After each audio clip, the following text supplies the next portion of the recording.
नमस्कार मित्रहरू, फेरि पनि तपाईहरुलाई स्वागत छ शर्मा टेक्निकल सपोर्ट च्यानलमा। अनि मैले मेरो लास्ट भिडियोमा तपाईलाई ह्याकिङसँग रिलेटेड वर्क स्टेसन कसरी, तपाईले ह्याकिङसँग रिलेटेड ल्याब कसरी सेटअप गर्ने भन्ने बारेमा मैले तपाईलाई सिकाएको थिएँ। अनि तपाईलाई त्यो ल्याबको निम्ति आवश्यक पर्ने अपरेटिङ सिस्टमहरु डाउनलोड गर्ने तपाईलाई सिकाएको थिएँ। यदि तपाईले देख्नु भएको, तपाईले त्यो भिडियोलाई हेर्नु भएको छैन भने यो भिडियोको डिस्क्रिप्सनमा या स्क्रिनमा पनि देख्न सक्नुहुन्छ। मैले त्यसको लिंकलाई राखिदिएको छु, तपाईले त्यहाँ क्लिक गरेर त्यो भिडियोलाई हेर्न सक्नुहुनेछ। र आज अब त्यसलाई कसरी हामीले इन्स्टल गर्ने, कसरी हामीले त्यसलाई चाहिँ हाम्रो ल्याबलाई सेटअप गर्ने भन्ने बारेमा म तपाईलाई देखाउन गइरहेको छु। मैले अहिले तपाई मेरो स्क्रिन देख्न सक्दै हुनुहुन्छ। यहाँ मैले VMware वर्कस्टेसन 12 प्रो लाई खोलेको छु अनि मैले यो भर्चुअलाइजेसन सफ्टवेयर युज गरिरहेको छु। तपाईले यसको साटोमा अरु कुनै पनि सफ्टवेयरहरु युज गर्न सक्नुहुन्छ। तपाईले के भन्छ फ्युजन युज गर्न सक्नुहुन्छ, त्यो म्याक ओएस युज गर्दै हुनुहुन्छ भने, अनि तपाईले ओराकलले प्रोवाइड गर्ने तपाईको भर्चुअल बक्सलाई पनि तपाईले युज गर्न सक्नुहुन्छ है। तपाईको निम्ति अप्सन रहेको छ। ओराकलद्वारा जुन तपाईको ओपन सोर्स तपाईको भर्चुअल बक्स छ त्यो चाहिँ तपाईको फ्री भर्जन हो। त्यसलाई तपाईले फ्री भर्जनलाई युज गर्न सक्नुहुन्छ। त्यो पनि सिमिलर यस्तै नै हुन्छ। र आउनुहोस् हामी भिडियोलाई सुरु गर्नेछौँ। आउनुहोस्, सबैभन्दा पहिले अब मैले तपाईलाई हामीले के भन्छ डाउनलोड गरिसकेका छौं। म विश्वास गर्छु तपाईले मेरो भिडियोलाई हेरेर डाउनलोड गरिसक्नु भएको छ र त्यसलाई तपाईले रेडी अवस्थामा राख्नु भएको छ।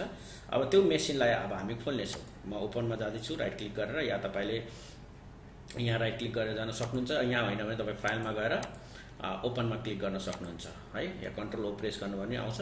अब यसमा हामी हाम्रो ड्राइभमा जाउँ। मसँग ड्राइभ छ जसलाई मैले पहिलेबाट नै VM इमेज भनेर शेयर गरेको छु, जसमा चाहिँ मैले तपाईलाई भने थिएँ काली लिनक्स है, जसलाई तपाईले डाउनलोड गर्न सक्नुहुन्छ। मेटास्प्लोइटेबल र OS लाई हामी डाउनलोड इन्स्टल गर्नेछ। सबभन्दा पहिले हामी काली लिनक्सलाई इन्स्टल गर्नेछौँ। यहाँ हेर्नुहोस्, तपाईले यो फोल्डरमा गइसकेपछि यसलाई जिप फाइलमा हुन्छ, तपाईले कम्प्रेस गरेर यसलाई तपाईले रेडी अवस्थामा राख्नुपर्छ। मैले तीनटैलाई रेडी गरेको छु। यसको ओरिजिनल फाइलहरु चाहिँ मसँग यहाँनिर माफ गर्नु होला, किनभने यसले सपोर्टेड फाइल मात्रै खोज्छ, जिप फाइल भएको कारणले गर्दा। यहाँ हेर्नु होला, काली लिनक्सको 7zip जिप, यो पनि जिप फाइलमा यो जिप फाइल छ जसलाई मैले एक्सट्र्याक्ट गरेर यहाँनिर निकालिसकेको छु है। भने अब काली लिनक्समा जाउनुहोस्। आउने बित्तिकै काली लिनक्सको VMware भित्र जानुहुन्छ अनि VM मा गइसकेपछि अल फाइल हटाइदिएर तपाईले VM कन्फिगरेसन फाइल मात्र क्लिक गर्नुभयो भने तपाईले यहाँ पाउनुहुन्छ VM को फाइल क्लिक गर्नुहोस्। यति मात्रै गर्नुपर्छ। यो गरेपछि केही सेकेन्ड भित्रमा तपाईले आफ्नो VMware लाई पाउनुहुन्छ। यसलाई रिनेम गरिदिउँ हामीले, किनभने धेरै लामो नाम छ। हामी काली लिनक्स, ठीक छ, काली लिनक्स 2002 ओके। तपाईले यसमा हेर्नुहुन्छ भने डाउनलोड गरिसकेपछि यसको युजर नेम चाहिँ रुट हो, यसको पासवर्ड चाहिँ ट्रुथ छ, अनि किबोर्डको टाइप देखाएको छ। किबोर्ड के भन्छ, US किबोर्ड लेआउट हो हैन। अनि यो सबै कुराहरु अब बाँकी होम पेजहरुको डिटेलहरु डिस्क्रिप्सनमा तपाईले पाइहाल्नुहुन्छ। यसको युजर नेम र पासवर्ड होला। आउनुहोस्, अब हामी यसलाई पहिले सेटअप गर्नेछौँ। तपाई त्यसको लागि मैले तपाईलाई आफ्नो नेटवर्कको बारेमा पनि सिकाएको थिएँ, जसमा चाहिँ तपाईले कि त कस्तो प्रकारको नेटवर्कलाई युज गर्नुहुन्छ, या तपाईले नेट अनली लिनुहुन्छ कि तपाईले होस्ट अनली लिनुहुन्छ कि तपाईले ब्रिज कनेक्सन गर्नुहुन्छ भनेर देख्नुहुन्छ। यहाँ नेटवर्क एडिटरमा अलरेडी नेट भनेर छ। अब तपाईले त्यसलाई क्रिएट गर्नको निम्ति एडिटमा जानुहोस्। तपाईले भर्चुअल नेटवर्क एडिटर भनेर छ, टुल पाउनुहुन्छ यसभित्र, जसमा तपाईले नेटवर्क क्रिएट गर्न सक्नुहुन्छ। हामीसँग यहाँ दुईटा नेट छ जुन चाहिँ मैले अलरेडी क्रिएट गरिराखेको छु, जुन चाहिँ एउटा VMnet 1 जुन चाहिँ होस्ट अनली मात्रै नेटवर्क हो, अनि एउटा VMnet 8 छ जुन चाहिँ नेट कनेक्सन छ। नेटले चाहिँ के गर्छ भने तपाईलाई इन्टरनेट कनेक्सन प्रोवाइड गर्ने काम गर्छ। होस्ट ओन्ली नेटवर्क भयो भने के हुन्छ भने तपाईको आउट अफ द तपाईको डिभाइस लोकल सिस्टम भन्दा बाहिरले एक्सेस पाउँदैन। यसले चाहिँ के, होस्ट ओन्लीले चाहिँ के गर्छ भने तपाईको लोकल सिस्टम जति छ या तपाईले जति पनि इन्स्टल गर्नु भएको छ तपाईको सिस्टममा, जस्तो VMware सँग भएको हरेक मेसिनसँग कनेक्ट गर्न सक्छ, इन्टरेक्ट गर्न सक्छ, या तपाईको लोकल मेसिनसँग इन्टरेक्ट गर्न सक्छ। तर इन्टरनेटमा यसले काम गर्दैन, इन्टरनेट एक्सेस गर्न सक्दैन होस्ट ओन्ली नेटवर्कले। तर नेट राख्नु भने यसले के गर्छ त तपाईलाई दुईटै कनेक्सन दिन्छ, लोकल पनि गर्न सक्नुहुन्छ या तपाईले इन्टरनेट पनि यसमा युज गर्न सक्नुहुन्छ। सो अब हामीले यसलाई सेटअप गर्नेछौँ। सेटअपको लागि तपाई आउनुहोस् एडिट भर्चुअल मेसिन सेटिङमा। यहाँ आउनुहोस्। यहाँ आइसकेपछि यहाँ जब आइपुग्नुहुन्छ, यहाँ आइसकेपछि तपाईले पहिले हेर्नुहोस् मेमोरी है। मेमोरीको स्लट छ तपाईको 64 GB सम्म स्लट छ। पहिले हामी मेमोरीलाई सेटअप गर्नेछौँ है। अब मेमोरी 64 सम्म तपाईको छ भने तपाईको पहिले फिजिकल मेसिनमा कति मेमोरी छ, र्याम कति छ, मेमोरी मतलब र्याम कति छ है। कसैको 8 GB होला, कसैको 16 होला, या कसैको 32 होला, कसैको 64 होला सायद है। तर 64 32 सायद धेरैसँग हुँदैन। 16 GB जिबीसम्म म्याक्सिमम हुनसक्छ, या तपाईँसँग बेसी छ भने झनै राम्रो। भने अब यसलाई मिनिमम तपाईँले मसँग 16 जिबीको ऱ्याम हो मेरो सिस्टम, सो म यसलाई के गरिदिन्छु भने मैले बढाएर यसको ऱ्याम क्यापेसिटी चाहिँ म लगभग 8 जिबी बनाइदिन्छु। के गर्छु 8 जिबी बनाइदिन्छु। यो 8 जिबी भयो। अब त्यस पछाडि 8.6 बाई प्रोसेसर। अब हेर्नुहोस् है तपाईँको प्रोसेसरको टाइप कुन छ। मेरो चाहिँ i7 प्रोसेसर हो अनि यसमा चाहिँ थ्रेड जुन प्रोसेसर तपाईँले नम्बर अफ प्रोसेसर 2 छान्नुहोस्, number of core per process पनि 2 छान्नुहोस्। यदि तपाईँसँग राम्रो खालको प्रोसेसर हो भने है। त्यस पछाडि तपाईँले हार्ड डिस्कलाई के गरिराख्नु पर्दैन, 80 जिबीले अटोमेटिक सिलेक्ट गरेको छ। त्यस पछाडि तपाईँले अटो डिटेक्ट है के भन्छ सिडी डिभिडी ड्राइभ हामीलाई चाहिँदैन किनभने हामीसँग अलरेडी छ, यसलाई रिमुभ गरिदिनुहोस्, यो आवश्यक छैन। अब नेटवर्क कनेक्सनमा हेर्नुहोस्, एउटा नेट कनेक्सन छ है। नेट कनेक्सनमा तपाईँले कस्टमाइजमा आउनुहोस्। नेट कनेक्सन त्यसले अटो सेलेक्ट गरेको छ, हामी अटोमा जाँदैन, हाम्रो आफ्नो क्रिएटेड नेटमा जान्छौँ। नेट कसरी क्रिएट गर्ने भनेर पनि म तपाईँलाई यो भिडियो पश्चात बनाएर देखाउँछु, कसरी तपाईँले आफ्नो नेटवर्क क्रिएट गर्न सक्नुहुन्छ। भने पहिलो कुरा चाहिँ हामी गरौँ नेटवर्कमा, पहिले नेट कनेक्सन दिउँ। के नेट भनेको VMnet 8 है, यो भयो। सिलेक्ट भइसकेपछि VMnet आयो। अब अझै एउटा एडाप्टर एड गरौँ है, यस गरिदिनुहोस्। अब यसले तपाईँलाई सोध्छ के गर्ने हो, नेटवर्क एडाप्टर एड गर्ने हो, नेक्स्ट गर्ने हो। अनि गरिसकेपछि के एड गर्ने त नेटवर्क एडाप्टरमा दोस्रोमा गएर हामीले होस्ट ओन्ली नेटवर्क गर्ने। होस्ट ओन्ली गऱ्यो भने के हुन्छ भने हाम्रो लोकल मेसिनहरूसँग हामी इन्टरेक्ट गर्न सक्छौँ है। अहिले म तपाईँले थाहा पाउनुहुन्छ होस्ट ओन्लीको फाइदाहरू के कति छ भनेर। यसलाई फिनिस गरिदिउँ। हेर्नुहोस् त तपाईँको दुईवटा एडाप्टर आइसकेको छ, एडाप्टर 1 एडाप्टर 2, जसमा चाहिँ हाम्रो के भन्छ एउटामा इन्टरनेट र एउटामा हामीले यो के भन्छ होस्ट ओन्ली नेटवर्क पाइसकेको छ। युएसबीलाई तपाईँले गएर सिलेक्ट 1.1 गरिदिनुहोस् किनभने कतिचोटि तपाईँको अपडेटेड भर्जन 2.0 3.0 हाल्नुहुन्छ भने तपाईँको डिभाइस यदि युएसबी ओल्डर भर्जन हो भने डिटेक्ट गर्दैन, प्रब्लम क्रिएट गर्छ त्यसले। त्यस कारणले त्यसलाई 1.1 गरिदिनुहोस्। साउन्डलाई तपाईँले अटो डिटेक्ट राख्नु, डिस्प्लेलाई अटो डिटेक्ट राख्नुहोस्। अप्सनमा जानुहोस्। अप्सनमा गइसकेर दुईवटा कुरा हामीले सेट गर्छौँ। तपाईँलाई यसलाई लिनक्स हो, अदर आएको छ लिनक्सको, यो चाहिँ तपाईँको डेबियन भर्जन हो। हामी डेबियनको कुनै पनि डेबियन @64 हाल्छौँ है। अब हेर्नुहोस् त वर्किङ डिरेक्टरी तपाईँले कहाँ राख्ने भनेर सोच्दैछ। तपाईँले लाइभ ब्राउज गरेर तपाईँले कुनै पनि ठाउँमा यो अटोमेटिकली डिटेक्ट गरेको ठाउँमा पनि राख्न सक्नुहुन्छ। होइन म त्यहाँ राख्दिनँ भनेर भन्नुहुन्छ भने तपाईँले आफ्नै क्रिएट गरेको कुनै ठाउँमा तपाईँले राख्न सक्नुहुन्छ। म जस्तो यहाँ जान्छु, यहाँ गइसकेर VMwareभित्रै जान्छु। VMwareभित्र गएर म तपाईँको जुन फाइल छ त्यसैभित्र म के गर्छु यसलाई सेभ गरिदिन्छु। यसो गर्दाखेरि मेरो लोकल सिस्टममा बस्दैन, हार्ड डिस्कमा बस्छ र मलाई सजिलो हुन्छ है।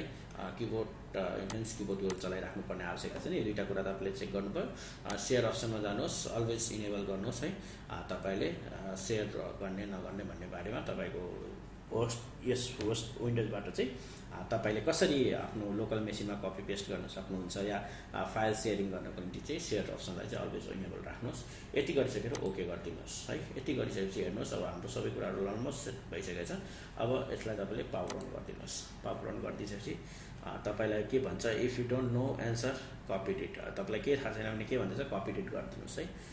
यो चाहिँ तपाईँले मुभ गरेर ल्याएको कि कपी गरेर ल्याएको के भन्दैछ कपी डिट, सिम्पल। उसले अलरेडी तपाईँलाई भनेको छ यो तपाईँको डिभाइसहरू के छ डिटेक्ट गरिरहेको छ। यसलाई फुल स्क्रिन बनाउनको निम्ति तपाईँले यहाँ क्लिक गर्नुहोस्। फुल स्क्रिन बनाइसकेपछि तपाईँले तपाईँको स्क्रिन केही समयमा तपाईँको अन हुन्छ। यो बुट हुँदैछ, बुटिङ अप्सन तपाईँले यहाँ माथि हेर्न सक्नुहुन्छ। बुटिङ काली लिनक्स भनेर तपाईँलाई देखाइरहेको छ, त्यो बुट भइरहेको छ है। बुटिङ काली लिनक्स बुट भइरहेको छ, इन्डस लिनक्स भर्जन। अब यो सबै भइरहेको लागि तपाईँ वेट गरिदिनु होला है। केही समयमा नि यो के हुन्छ त इन्स्टल हुन्छ अनि यो रेडी अवस्थामा आउँछ है। खुल्दैछ। यो डिपेन्ड हुन्छ तपाईँको सिस्टम कतिको फास्ट छ, तपाईँले कति ऱ्याम प्रोभाइड गर्नुभएको छ त्यसमा डिपेन्ड हुन्छ है। तपाईँको सिस्टमको कन्फिगरेसन राम्रो छ भने तपाईँको राम्रो चल्छ। मैले युज गरेको यो अपरेटिङ सिस्टम जुन युज गर्छु त्यो मेरो SSD हार्ड डिस्क हो, जसले गर्दा मेरो अलिकति स्पिड छ। तपाईँको सायद SSD छैन भने अलिक ढिलो हुनसक्छ। अघि हामीले हेरेको थियौँ युजर नेम र पासवर्ड। युजर नेम चाहिँ के छ त रुट छ र पासवर्ड चाहिँ के छ टुर। जस्ट लगइन गर्नुहोस्।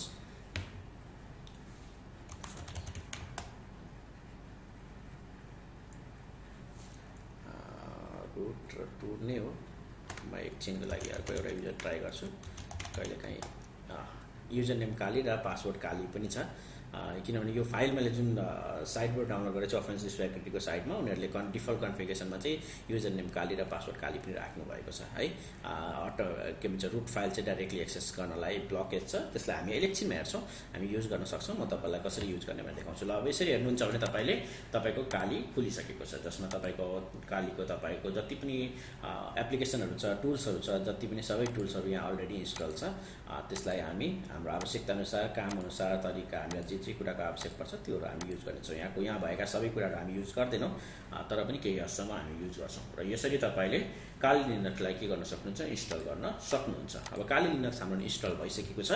अब काली लिनक्समा अब हामी काम गर्नको निम्ति केही दुईवटा कुरा म तपाईँलाई सिकाउँछु। सबैभन्दा पहिलो कुराहरू चाहिँ तपाईँ र मैले गर्ने कुरा चाहिँ पहिले हाम्रो आइपी एड्रेसलाई हामी चेक गरौँ, जसलाई चाहिँ अब तपाईँ युजरमा हुनुहुन्छ भने जहिले पनि केही टाइप गर्नुहोस्,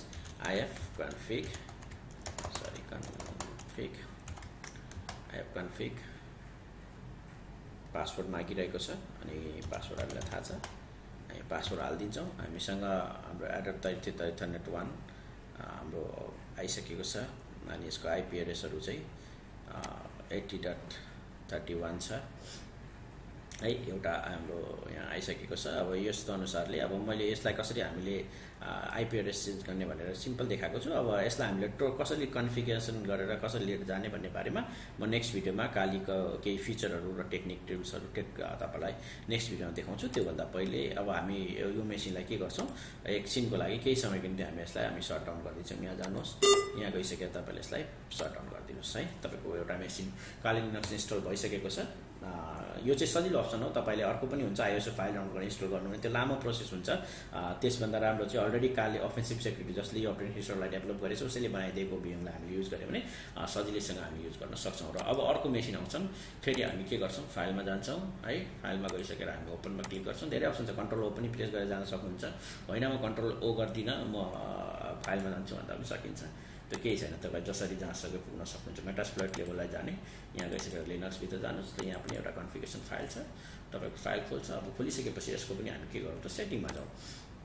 सेटिङमा गइसकेर यसलाई हामीले धेरै ह्याप्पी दिनु पर्दैन, किनभने यो हामी पछि प्र्याक्टिकल गर्दाखेरि युज गर्छौँ। अहिलेको लागि यसलाई तपाईँले 1 GB बनाइदिनुहोस्। 512 पनि ठिकै हुन्छ, तर पनि मैले यसलाई 1 GB दिन्छु। 1 GB दिनुहोस् है। Processor 1 processor is enough, hard disk पनि ठिकै छ। अब हामी एडेप्टरमा आउँछौँ। अब हेर्नुहोस् नेट, अब तपाईँको मेटास्प्लोइटेबल जुन हामीले युज गर्दैछौँ, मेटास्प्लोइटेबल यो अपरेटिङ सिस्टम चाहिँ अलरेडी भनरेबल छ है। तपाईँले अलरेडी नै यसमा चाहिँ धेरै विकनेसेसहरू छ र यदि यसमा तपाईँले इन्टरनेट राख्नुभयो भने तपाईँको सिस्टमलाई कसैले ह्याक गर्दैछ सजिलैसँग तपाईँको सिस्टमको एक्सेस लिन सक्छ यसको माध्यमद्वारा भएर। त्यस कारणले गर्दा कहिले पनि यस्तोलाई इन्टरनेटमा कनेक्ट गर्नु मिल्दैन। सो अब हामी के गरौँ, यसको नेटलाई हामी अहिलेको लागि हामी यसलाई कस्टमाइज गर्दैन, कस्टमाइज अप्सनमा गएर हामी सिरिपलाई के दिन्छौँ, होस्ट ओन्ली नेटवर्क दिन्छौँ। जसले गर्दा के गर्छ, यसले इन्टरेक्ट त गर्छ इन्टरनल मेसिनहरूसँग, तर यो इन्टरनेटमा अभाइलेबल हुँदैन। या इन्टरनेटमा यसको कुनै पनि एक्सेस गर्न पाउँदैन, तर इन्टरनेटमा यो कनेक्टेड हुँदैन है। अरू बाँकी कुराहरू सबै ठिकै छ। अप्सनमा गएर तपाईँले यो लिनक्सहरू 1.2 भर्जन हो, यो सबै तपाईँले गर्नुहोस्, ओके गरिदिनुहोस्। यो गरिदिइसकेर तपाईँले पावर अन द मेसिन गर्नुहोस्। धेरै कुरा केही गर्नु पर्दैन, सेम अघिकै कुरा गर्छौँ हामी। आई कपिड इट है, मैले कपी गरेको। केही समय वेट गर्नुहोस्, यसले टाइम लिन्छ।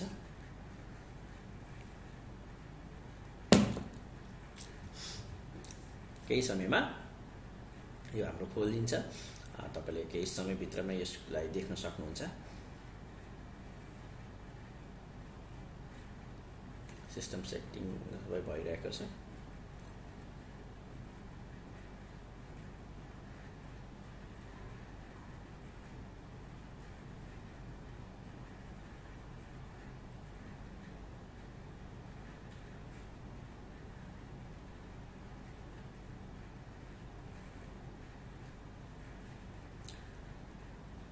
किन फर्स्ट टाइम इन्स्टल गरिराख्नु भएको छ, यसले अलिकति टाइम लिन सक्छ है।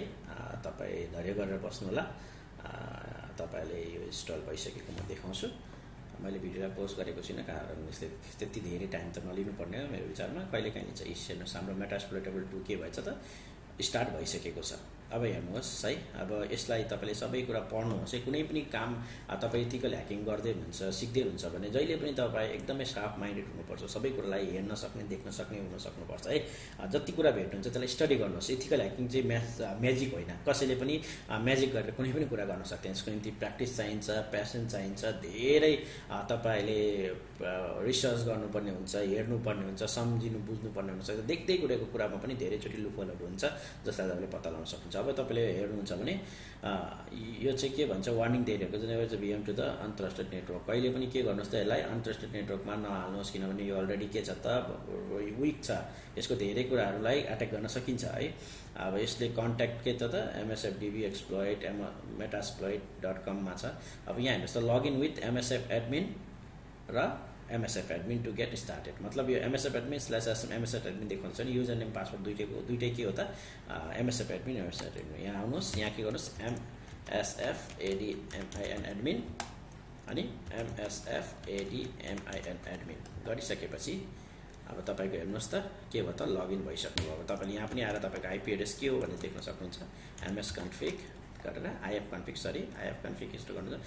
विन्डोजमा हो भने चाहिँ IP config हुन्छ, तर लिनक्समा चाहिँ IP config चाहिँ विन्डोज हो र IF config चाहिँ के हो त, लिनक्स बेस्ड अपरेटिङ सिस्टमहरूमा हो।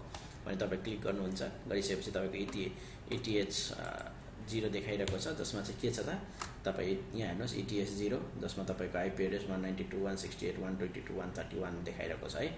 यो चाहिँ तपाईँको के हो त, आइपी एड्रेस हो। अघि तपाईँले देख्नुभयो जुन काली लिनक्समा चाहिँ तपाईँले एउटा मात्रै आइपी देखाएँ मैले, जुन 192.168.80 देखाएँ त्यहाँ, किनभने त्यसमा हामीले दुईवटा एडाप्टर युज गरेका छौँ।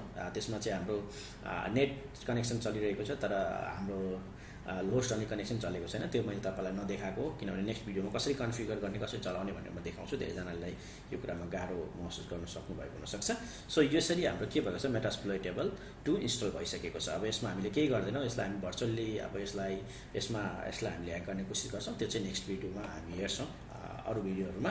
अब आउनुहोस्, अब हामी के गर्छौँ, फेरि होममा जान्छौँ। हाम्रो मेटास्प्लोइटेबल 2 इन्स्टल भइसकेको छ, ओएसलाई पनि हामी इन्स्टल गर्छौँ। ओपन जान्छौँ, हामीसँग अलरेडी है यहाँ छ, क्लिक गर्नुहोस्। यसलाई पनि तपाईँले ओपन गर्न सक्नुहुन्छ। यसलाई पनि तपाईँले एडिट मेसिन गर्नुहोस् है। यसले पनि अलरेडी 1 GB दिएको छ, ठिकै छ। आरटिभी नेटवर्क एडाप्टरमा आएर तपाईँले फेरि के गर्नुहोस्, कस्टम स्पेसिफिक। यसलाई पनि हामी नेटवर्क दिँदैनौँ, किनभने यो पनि भनरेबल भएको कारणले गर्दाखेरि। ओके, गरिसकेपछि तपाईँलाई अझै एउटा अप्सन छ जसमा चाहिँ तपाईँले फाइललाई कता सेभ गर्ने भन्ने बारेमा छ। तपाईँले त्यसलाई पनि हेर्न सक्नुहुन्छ। यहाँनिर आएर यो चाहिँ VMware को यहाँभित्र वर्किङ डिरेक्टरी चाहिँ त्यही नै हो भन्ने छ। भनेपछि यो हामीलाई सजिलो भयो। लिनक्सको युनिटी अपरेटिङ सिस्टम हो। सेयर अप्सनलाई डिसेबल राखेको छ, किनभने योलाई हामीले सेफ राख्छौँ। के भन्छ, हामीलाई यसलाई चाहिँ अरू तर्फबाट कनेक्सन लिने कोसिस गर्नेहरूलाई चाहिँ त्यो गर्न नदिनको निम्ति त्यसलाई हामीले सेभ अवस्थामा राख्छौँ। हामी केही पनि सेटिङलाई चेन्ज गर्दैनौँ, ओके गर्छौँ। अब त्यस पछाडि तपाईँले यहाँ हेर्नुहोस् त, login username root and the password चाहिँ OSBWA है, OSBWA भन्ने छ। तपाईँले टक्कैलाई क्लिक गर्नुहोस्, मेसिनलाई अन गरिदिनुहोस् है। सेम अप्सन, सेम तरिका है, कपिड। अरू पनि धेरै यस्तो तपाईँले पाउन सक्नुहुन्छ भनरेबल अपरेटिङ सिस्टमहरू। म तपाईँलाई पछि देखाउँछु कहाँबाट तपाईँले त्यो कुरालाई निकाल्न सक्नुहुन्छ प्र्याक्टिस गर्नको निम्ति। तर यो तपाईँ बेसिक स्टेपबाटै जानुहोस् है। यसमा धेरै कुरा छ। यदि तपाईँले यहीहरूलाई नै यही दुईवटा जुन अपरेटिङ सिस्टम यसभित्र हामीले धेरै प्रकारले एट्याक गर्न सक्छौँ, धेरै प्रकारको कुराहरू सिक्न सक्छौँ। तपाईँलाई नेक्स्ट भिडियोहरूमा म देखाउँछु कसरी यो कुराहरू गर्दै जाने। तर अहिलेको लागि तपाईँले यसलाई इन्स्टल गर्न नै सिक्नुभयो भने यो पनि तपाईँको निम्ति धेरै ठुलो कुरा हुन्छ है। कतिजनालाई यो सजिलै आउँछ होला, तपाईँले अलरेडी गरिराख्नु भएको छ। जतिले यो कुरा गरिराख्नु छ उहाँलाई त्यो कुरा खासै नयाँ नहुन सक्छ, तर कतिजनालाई चाहिँ यो कुराहरू आउँदैन है। उहाँहरूको निम्ति चाहिँ यो चाहिँ नयाँ हुनसक्छ र सजिलो तरिकाले यो कुराहरू गर्न सक्छु। म तपाईँलाई स्टेप बाई स्टेप प्रोसेसमा लिएर जाँदैछु, जसले गर्दाखेरि तपाईँले कुनै पनि भिडियोलाई मिस नगर्नुहोस् है। तपाईँले स्टार्टिङबाटै भिडियोलाई हेर्नुभयो भने तपाईँलाई सजिलो हुन्छ सबै कुरा गर्नको निम्ति। अब आइसकेको छ। अब यसमा तपाईँले यहाँ पनि हेर्न सक्नुहुन्छ, सबै कुराहरू पढिसक्नुभयो भने सिरियसली सिक्युरिटी इस्यु छ भन्दैछ यसमा पनि होइन। That you run only the host only. यसले अघि नै भन्छ नेटवर्क अर द VM सेटिङमा मात्रै गर्नुहोस् भन्दैछ है। नेटवर्कभित्र डाइरेक्टली तपाईँले जुन ब्रिज कनेक्सन छ त्यो नगर्नुहोस् भनिरहेको छ है। तपाईँले यसको एक्सेस तपाईँको आइपी एड्रेस दिइसकेको छ, कति छ त 192.168.80.132 है, देखाइसकेको छ। यो सबै कुरालाई तपाईँले हेर्दै जानुहोस्, यो पछि हामी हेर्छौँ। अब यसलाई तपाईँले एक्सेस गर्न के गर्ने हो, यसको युजर नेम चाहिँ रुट यहाँ अलरेडी देखाएको छ रुट, अनि पासवर्ड चाहिँ के छ OWASPBWS। यो गरिसकेपछि तपाईँ के हुनुभयो त यहाँभित्र तपाईँ तपाईँले अब यहाँनिर गएर आइएफ कन्फिग गर्नुभयो भने तपाईँले आफ्नो के हो देख्न सक्नुहुन्छ, आइपी एड्रेसलाई तपाईँले देख्न सक्नुहुन्छ है। ल यसरी तपाईँले 3टा अपरेटिङ सिस्टमलाई इन्स्टल गर्न सक्नुहुन्छ। सो यस प्रकारले तपाईँले इन्स्टल गर्नुभयो भने तपाईँले यस्तो प्रकारले तपाईँले यसलाई इन्स्टल गर्न सक्नुहुन्छ। मैले अघि देखाएँ काली लिनक्स पनि यो लेटेस्ट भर्जनको हो। अब यसलाई कसरी हामीले कस्टमाइज गर्ने, कसरी काम गर्ने भन्ने बारेमा म फ्युचर भिडियोमा देखाउँछु। अहिलेसम्मको लागि चाहिँ तपाईँले कसरी यसलाई आफ्नो भिएममा रेडी गर्न सक्नुहुन्छ, इन्स्टल गर्न सक्नुहुन्छ। यसको डाउनलोड लिङ्कहरू मैले अलरेडी मेरो प्रिभियस भिडियोमा दिइसकेको छु। यदि तपाईँले मिस गर्नुभएको छ भने भिडियोको डिस्क्रिप्सनमा पनि पाउनुहुन्छ, भिडियो स्क्रिनमा पनि तपाईँले पाउन सक्नुहुन्छ। र साथसाथै तपाईँलाई नेक्स्ट के भन्छ मेरो प्रिभियस भिडियोलाई खोलेर हेर्नुभयो भने हेर्न सक्नुहुनेछ। हुन्छ मित्रहरू, यति देखाउँदै म तपाईँहरूबाट बिदा चाहन्छु। यदि तपाईँहरूले मेरो च्यानललाई अहिलेसम्म लाइक गर्नुभएको छैन, सब्सक्राइब गर्नुभएको छैन भने तपाईँले सब्सक्राइब गरिदिनुहोस्। तपाईँको केही क्वेसनहरू छ भने कमेन्ट पनि गर्न सक्नुहुन्छ, केही तपाईँको सल्लाह सुझावहरू छ भने कमेन्टमा तपाईँले कमेन्ट गर्न सक्नुहुन्छ। अनि तपाईँले जति माया गर्नुहुन्छ त्यति नै मलाई उत्साह मिल्छ। अझै भिडियोहरू तपाईँहरूको बिचमा लिएर आउने, धेरै कुराहरू तपाईँलाई सिकाउनु धेरै कुराहरू छ। तपाईँ जतिजना इन्ट्रेस्टेड हुनुहुन्छ इन्फर्मेसन सेक्युरिटीको कुराहरू सिक्नको निम्ति तपाईँले च्यानललाई माया गरिदिनुहोस्। तपाईँहरूलाई म धेरै कुरा लिएर आउँछु। र यति भन्दै आजको निम्ति तपाईँहरूबाट बिदा चाहन्छु। Thank you, bye bye, take care.